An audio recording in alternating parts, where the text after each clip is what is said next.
Hello students, welcome eight दीक्षांत edutech. मैं दीपक शर्मा, आपका मैथ्स का टीचर, और आज का ये वीडियो होगा हमारा पार्ट 2। टॉपिक वही है, प्लेइंग विथ नंबर्स। तो आइए देखते हैं क्या क्या हमने पिछले पार्ट में पढ़ा था और क्या हम लोग इस पार्ट में पढ़ने वाले हैं। तो बेसिकली पिछले पार्ट में हमारा जो फर्स्ट टॉपिक है ना, understand and demonstrate generalised form of numbers.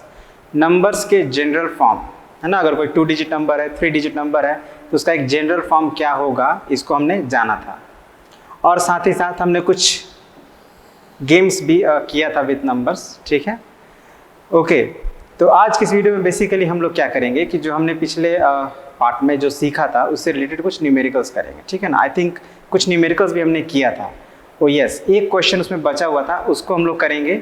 और फिर आगे का जो टॉपिक है, जैसे understand and demonstrate creating magic squares, इस पर बात करेंगे। तो आई थिंक इस पार्ट में हम लोग इसी टॉपिक तक को कवर कर पाएंगे, ठीक है ना। तो आगे बढ़ते हैं, और आगे बढ़ने से पहले एक बार हम लोग जो हमने पार्ट 1 में पढ़ा था उसको एक बार हल्का सा रिवाइज करेंगे, फिर आगे बढ़ते हैं, ठीक है। तो क्या क्या पढ़े थे हम लोग? तो बेसिकली हमने पढ़ा था general form of 2 digit and 3 digit number. क्या पढ़ा था हमने कि अगर कोई एक नंबर है ए बी, जहाँ ए हमारा क्या है, this is 10th digit and this is 1st digit, तो इसको हम लोग जनरल फॉर्म में लिखते थे। क्या लिखते थे? 10a + b, ठीक है। उसी तरह से अगर कोई हमारा 3 डिजिट नंबर है a b c, जहाँ a क्या है हमारा हंड्रेड्स, b है हमारा टेंस और c है वंस, तो इसका जनरल फॉर्म क्या होता था? 100a + 10b + c। And obviously बहुत सिंपल है, इसमें कोई बहुत बड़ी बात नहीं है इनको समझना। हम जानते हैं एक्सपेंडेड फॉर्म जब भी करते हैं किसी 3 डिजिट नंबर का, तो हम लोग उसको ऐसे ही एक्सपेंड करते हैं 100 टाइम्स। जो 100 प्लेस पे डिजिट होता है उसको 100 से मल्टीप्लाई करते हैं, फिर प्लस का साइन देकर जो 10th प्लेस पे जो डिजिट होता है उसको 10 से मल्टीप्लाई करते हैं, और प्लस जो 1st प्लेस पे डिजिट होता है उसको प्लस करते हैं।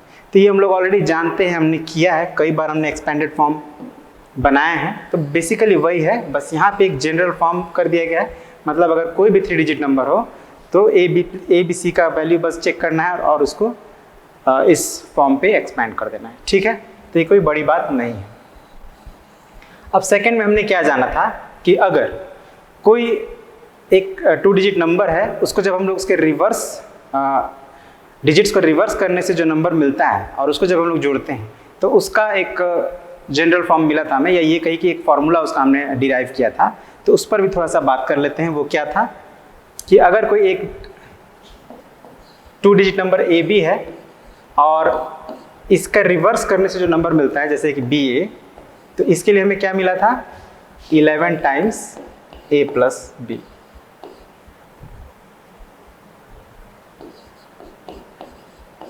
इसका मतलब क्या हुआ कि अगर हम किसी 2 नंबर को ऐसे जोड़े जो एक दूसरे का रिवर्स ऑर्डर से बना है, तो वो 11 से और a + b दोनों से डिविजिबल होगा, है ना। एक एग्जांपल से क्विकली समझ लेते हैं यहाँ पे, जैसे 35 और 53, क्या होगा? ये 88 होगा। तो 88 मतलब 11 × 8, आप देख सकते हैं 11 × 8, और आप देखेंगे कि जो 8 है ये 3 + 5 के इक्वल्स है। माने जो डिजिट्स हैं यहाँ पे 3 और 5 से बना ये नंबर, तो इनके सम के बराबर हो रहा है।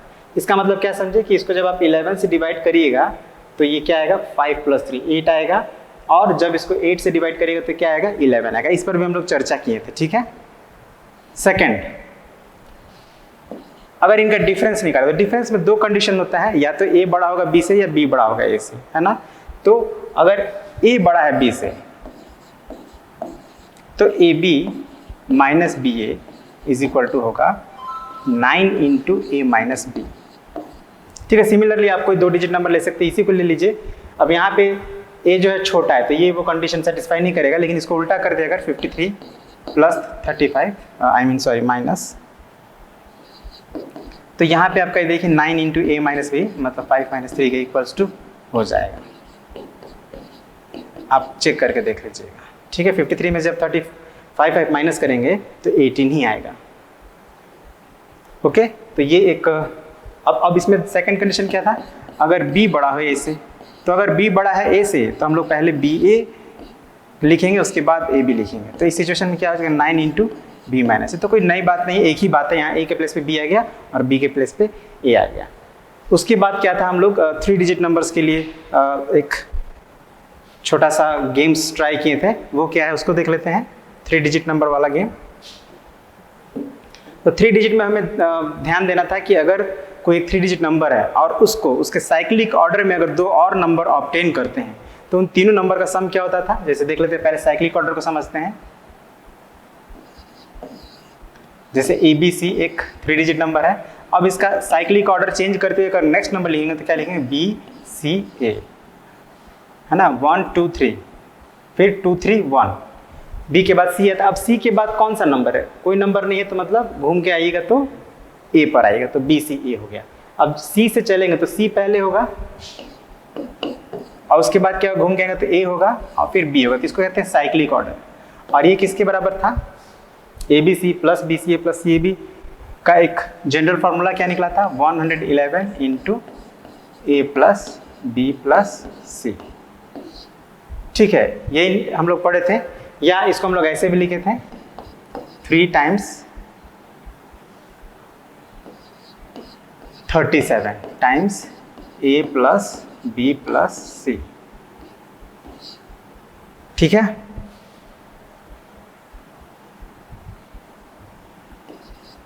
मतलब जब किसी 3 डिजिट नंबर को इस तरह से हम लोग जोड़ते हैं कि तीनों नंबर एक दूसरे का साइक्लिक ऑर्डर हो, तो उनका सम जो होगा वो 3 से भी डिविजिबल होगा, 37 से भी डिविजिबल होगा और उनके डिजिट के सम से भी डिविजिबल होगा। ठीक है ना। अब इसको एक छोटा सा एग्जांपल समझते हैं, जैसे 1 2 3, सिंपल एग्जांपल लेते हैं। फिर क्या होगा, 2 3 1 और फिर 3 1 2। अब आप इसको इधर हम लोग जोड़ते हैं तो क्या हो जाएगा, Hmm. 666 होगा। अगर आप इसको फैक्टराइज करिएगा तो देखिए 111 इंटू 6 के बराबर है, और ये 6 को अगर आप ध्यान दें तो ये इनके डिजिट के सम के बराबर है, 1 + 2 + 3।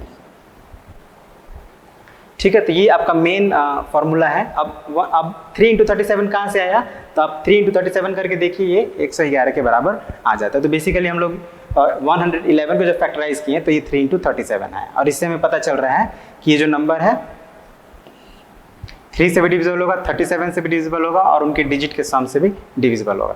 या ये कही कि 3 इंटू 37 क्या होता है, 111, उससे भी डिविजिबल होगा। अब ये थोड़ा हम लोग इस पर जैसे एक क्वेश्चन बचा था उसको जब हम लोग सॉल्व करेंगे तो ये चीज़ें और क्लियर होने लगेंगी। ओके, अब इसमें भी एक कंडीशन था माइनस वाला। ठीक है, तो जब हम लोग सब्ट्रैक्ट करते हैं तो बेसिकली 2 ही नंबर को सब्ट्रैक्ट करते हैं, तो उसमें वो 2 कौन नंबर हो सकता है, तो अगर एक ABC है तो इसका ठीक रिवर्स कर दीजिए CBA। मतलब 2 नंबर है जो एक दूसरे के रिवर्स ऑर्डर में से बना है ना। ABC को जब रिवर्स ऑर्डर में लिखेंगे तो CBA हो जाएगा, CBA को जब रिवर्स ऑर्डर में लिखेंगे तो ABC होगा। अब यहाँ पे ध्यान देना है कि ये जो A है C से बड़ा होना चाहिए। ठीक है, तभी हम लोग सब्ट्रैक्ट कर पाएंगे नॉर्मल कंडीशन में, है ना। होल नंबर्स में अगर हमें आंसर चाहिए तो क्या होना चाहिए, A ग्रेटर देन C होना चाहिए। तो अभी होल नंबर्स की ही बात हो रही है। तो इस सिचुएशन में क्या आएगा, 99 multiplied by A minus C। ठीक है, और अगेन वही, अगर C बड़ा हो जाता है A से तो इसको हम लोग को थोड़ा ऑर्डर चेंज करना पड़ेगा। CBA पहले लिखेंगे और फिर ABC। तो इस सिचुएशन में क्या होगा, 99 इंटू C माइनस A। ठीक है, तो बात एक ही है ना, केवल C के प्लेस पे A आ गया है और A के प्लेस पे C आ गया है।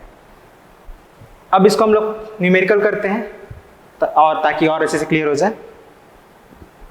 चलिए, तो देखिए क्वेश्चन नंबर 3 आ गया, आई मीन 5। इसमें 2 नंबर्स हैं, एक 268 और एक 862। अब आप इस पर ध्यान दीजिए, ये दोनों नंबर एक दूसरे के रिवर्स करने से बना है। ठीक है, और जिसमें ये जो 268 छोटा है और 862 बड़ा है। तो जनरल कंडीशन में अगर हम लोग डिफरेंस फाइंड कर रहे हैं तो हमेशा ग्रेटर नंबर में से स्मॉलर नंबर को माइनस किया जाता है। ठीक है, तो यहाँ पे डिफरेंस हमें बताना है कि डिफरेंस जो है इन दोनों का अगर इन नंबर से डिवाइड किया जा रहा है तो उनका कोशेंट क्या है, यही हमें फाइंड करना है। हमें क्या फाइंड करना है, कोशेंट फाइंड करना है। किसका कोशेंट, तो इन दोनों नंबर के डिफरेंस का। तो पहले हम इन दोनों का डिफरेंस निकालेंगे। डिफरेंस इज इक्वल टू किस में से किसको घटाएंगे, तो बड़ा वाला नंबर में से छोटे वाले को घटाएंगे। तो कितना आएगा ये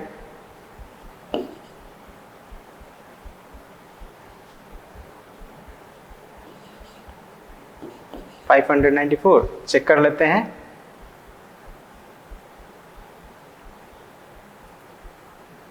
ठीक है, 594 आ गया। अब हमें क्या बताना है कि अगर 27 से इसको डिवाइड किया जाए तो कितना ये आएगा इसका क्वोशिएंट। तो we know that what we know that ABC minus CBA is equal to 99 into A minus C, right. मतलब अब यहाँ पे ABC की प्लेस पे क्या है 862 और ये है 268। तो जब आप माइनस करे थे तो क्या आया था, मतलब इस फॉर्मूला के अकॉर्डिंग क्या होना चाहिए, हम माइनस किए तो हम लोग को 594 आया, लेकिन इस फॉर्मूला के अकॉर्डिंग क्या होना चाहिए 99 into A minus C, A means 8 minus 2, मतलब 99 इंटू 6। ठीक है, अगर आप मल्टीप्लाई करेंगे तो आप पाएंगे ये 594 के बराबर हो रहा है।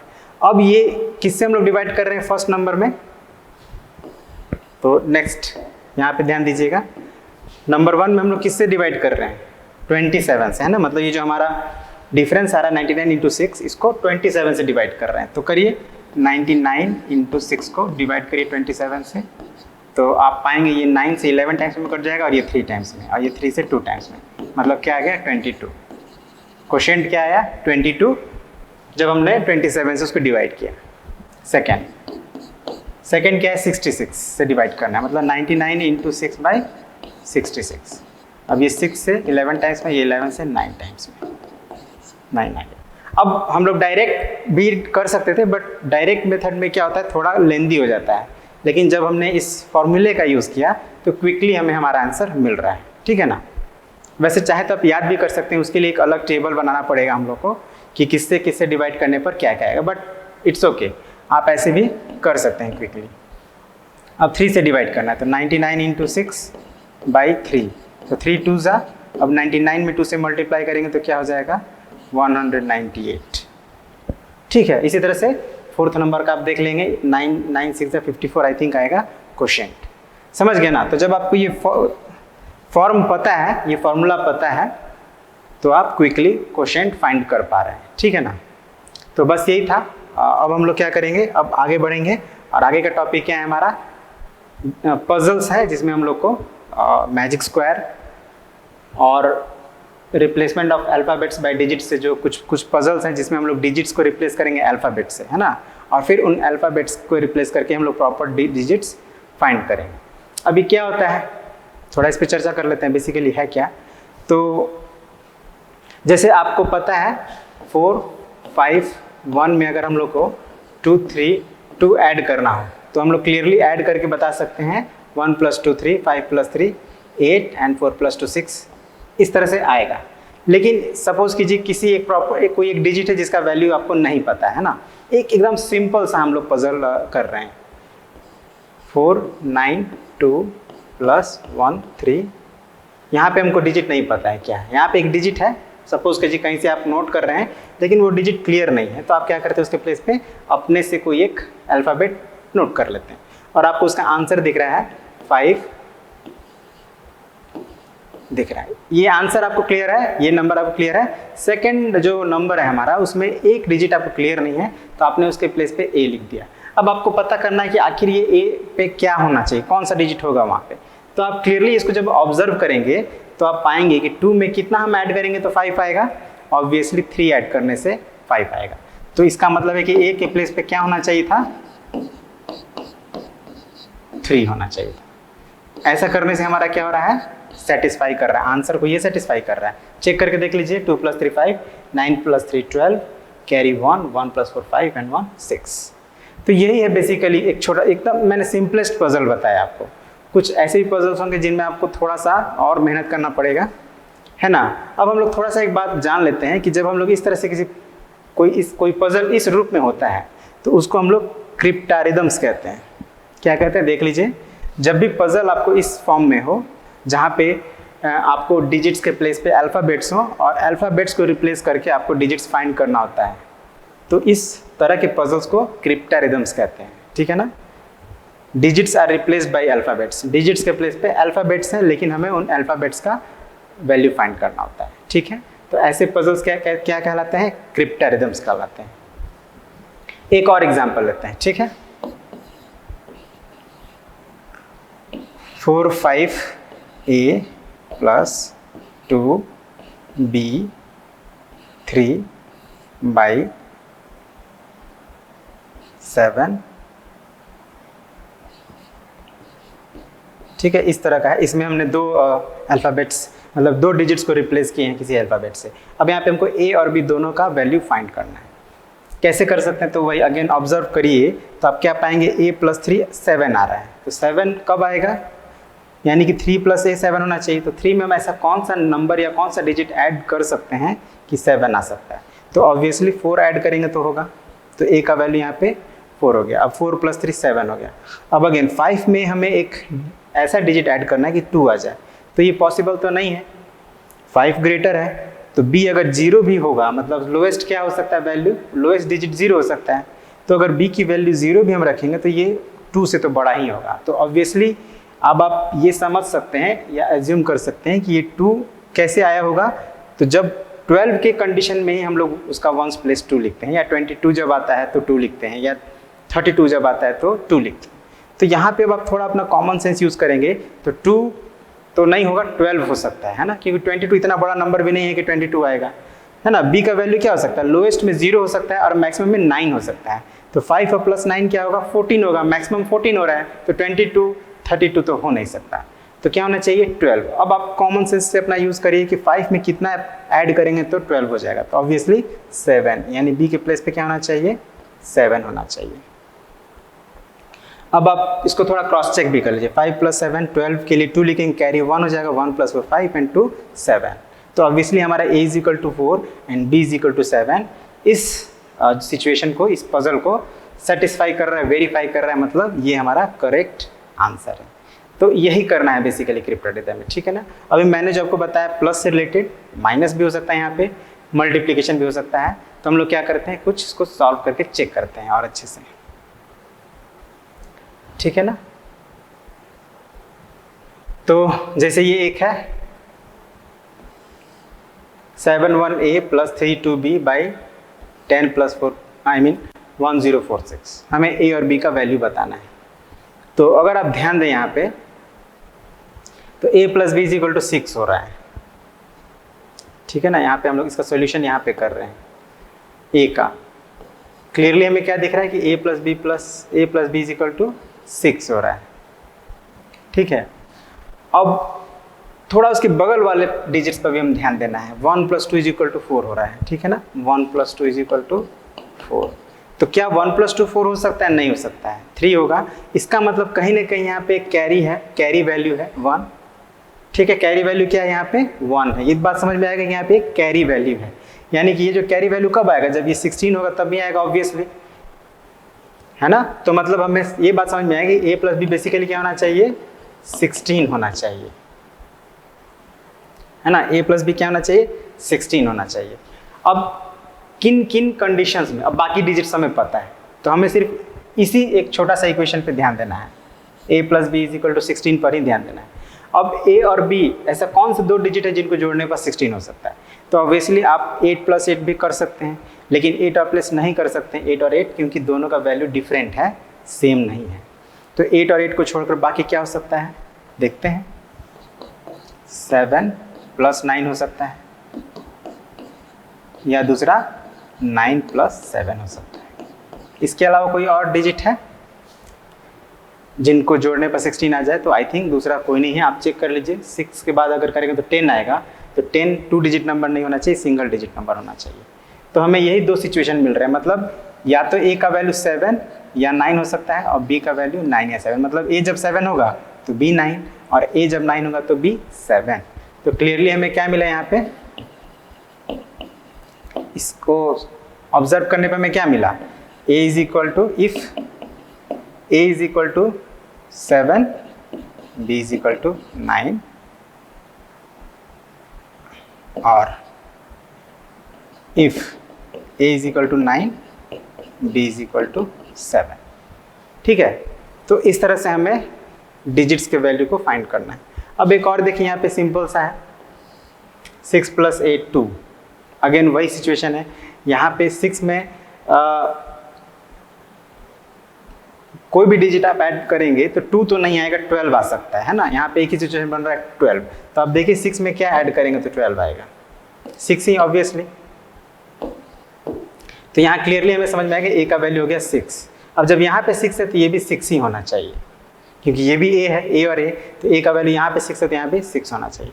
अब देखिए यहाँ पे कैरी हो गया 1, अब 1 + 8 9 हो रहा है। अब 9 में आप क्या ऐड करेंगे कि 6 आएगा, तो 9 में कुछ भी आप ऐड करेंगे तो 6 नहीं आएगा, 16 आ सकता है।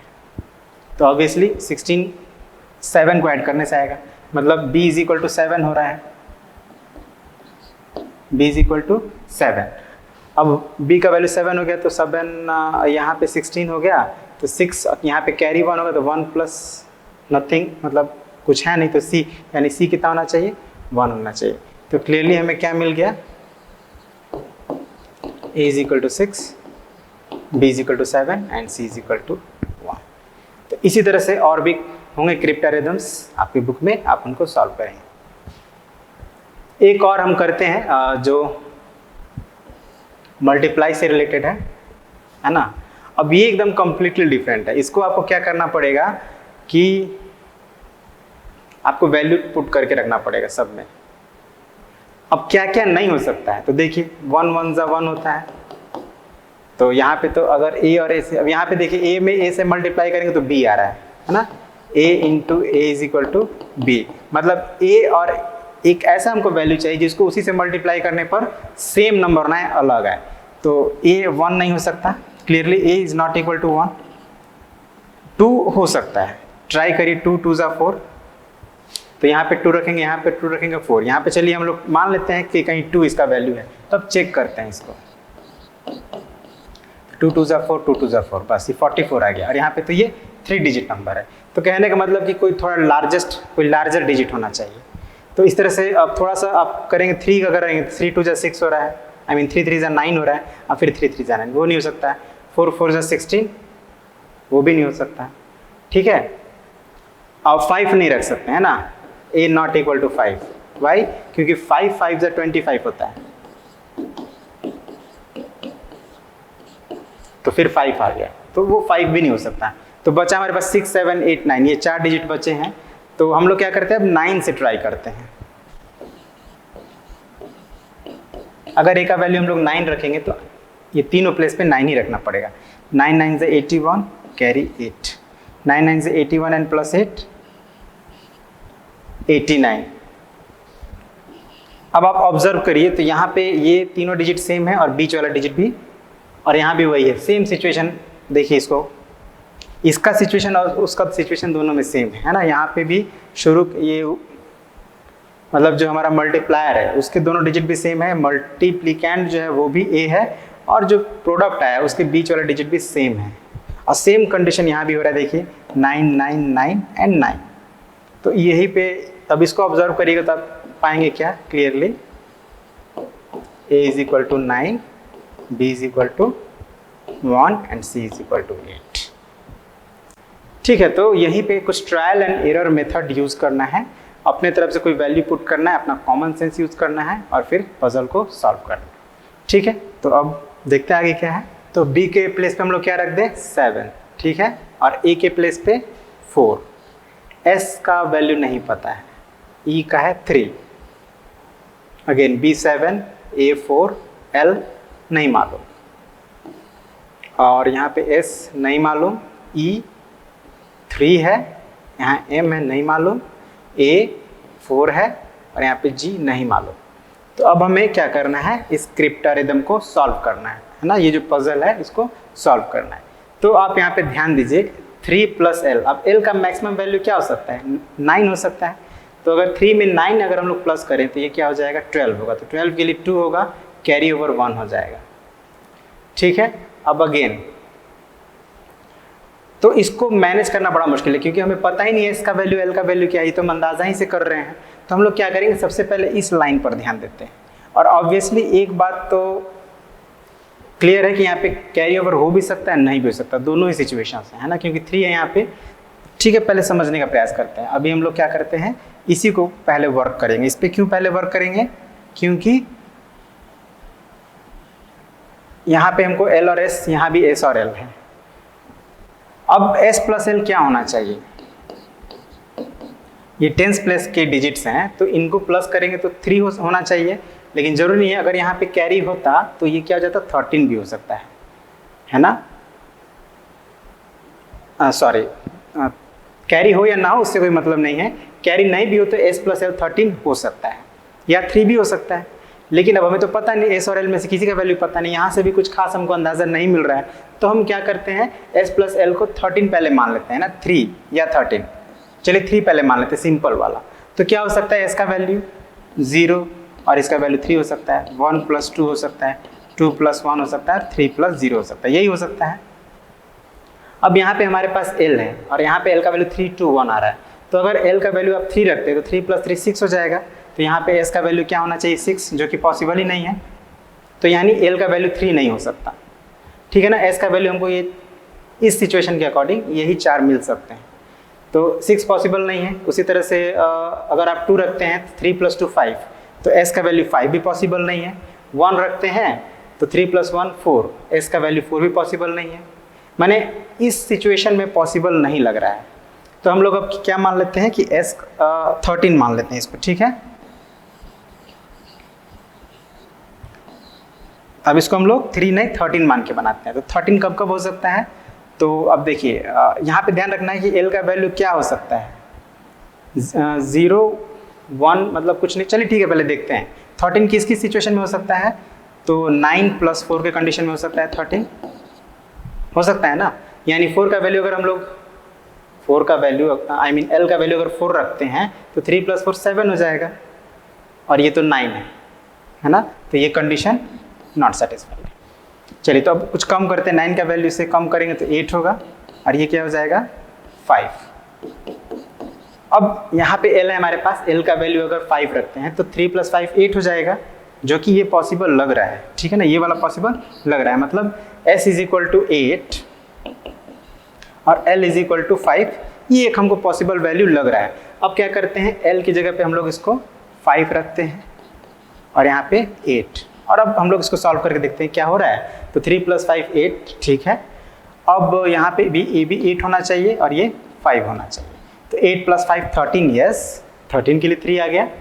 अब यहाँ पे कैरी ओवर 1 होगा तो 1 + 4 5 + 4 9 है, m = 9 हो सकता है। अभी तो यहाँ पे कोई ऐसा बॉन्डिंग नहीं दिख रहा है। अब 7 + 7 14 के लिए 4 और ये g = 1। मतलब जब हमने s का वैल्यू 8 और l का वैल्यू 5 लिया तो हमारा ये जो पजल है सॉल्व हो गया, ठीक है ना। और सॉल्व हुआ तो हमको जो अदर अल्फाबेट्स उसका वैल्यू क्या क्या मिला क्लियरली, तो उस चीज़ को लिख देते हैं।